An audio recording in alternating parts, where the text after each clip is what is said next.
নমস্কার বন্ধুরা, আপনাদের মা ও মেয়ের রান্নাঘরে জানাই অনেক স্বাগত। আশা করছি আপনারা সকলে ভালো আছেন, আমরাও ভালো আছি। আজ অত্যন্ত পুষ্টিকর সবুজ একটা সবজি অর্থাৎ ব্রকলির একটা তরকারি রেসিপি নিয়ে চলে এসেছি আপনাদের সাথে শেয়ার করার জন্য। তাই এখানে নিয়েছিলাম দুটো ফ্রেশ ব্রকলি, নিয়েছিলাম কিছু মটরশুঁটি আর নিয়েছিলাম টমেটো, যেগুলোকে কিন্তু এভাবে কেটে নিয়েছি।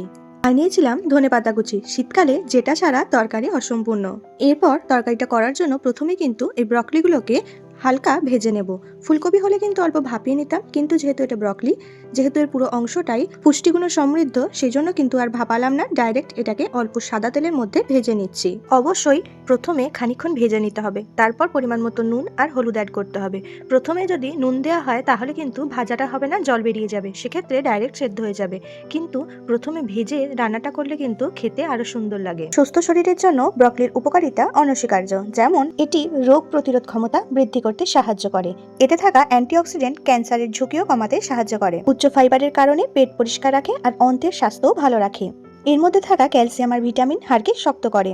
এছাড়াও কম ক্যালোরি এবং উচ্চ ফাইবারযুক্ত হওয়ায় এটি ওজন কমাতেও অত্যন্ত সাহায্য করে। চোখের বয়সজনিত সমস্যা ও ছানি কমাতেও সাহায্য করে। ভিটামিন সি কোলাজেন উৎপাদনে সাহায্য করে, যা ত্বককে সতেজ রাখে এবং ফ্রি রেডিকেলসের ক্ষতি কমায়। আয়রনের ঘাটতি পূরণ করে, রক্তল্পতা কমাতে সাহায্য করে, মস্তিষ্কের কার্যকারিতা এবং স্মৃতিশক্তি বাড়াতে সাহায্য করে।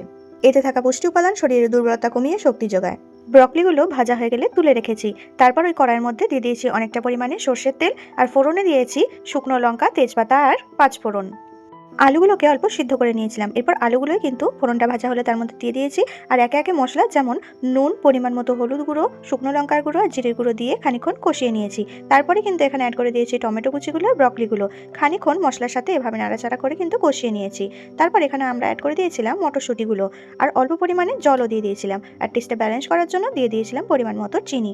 আবারও কিন্তু একটু তরকারিটাকে ফুটতে দিয়েছিলাম, যাতে ব্রকলিগুলো একটু ভালোভাবে সেদ্ধ হয়ে যায়। তারপর নাড়ানোর আগে কিন্তু আমরা এখানে অ্যাড করে দিয়েছিলাম ধনেপাতা, বেশ অনেকটা পরিমাণে ধনেপাতা দিয়েছিলাম। শীতকালে কিন্তু এই ধনেপাতার ফ্লেভারটা দারুণ লাগে। অন্যান্য সময় ভালো লাগলেও যেহেতু এই শীতকালটাতেই ফ্রেশ ধনেপাতা পাওয়া যায়, তাই একটা গন্ধ কিন্তু আলাদা রকম লাগে।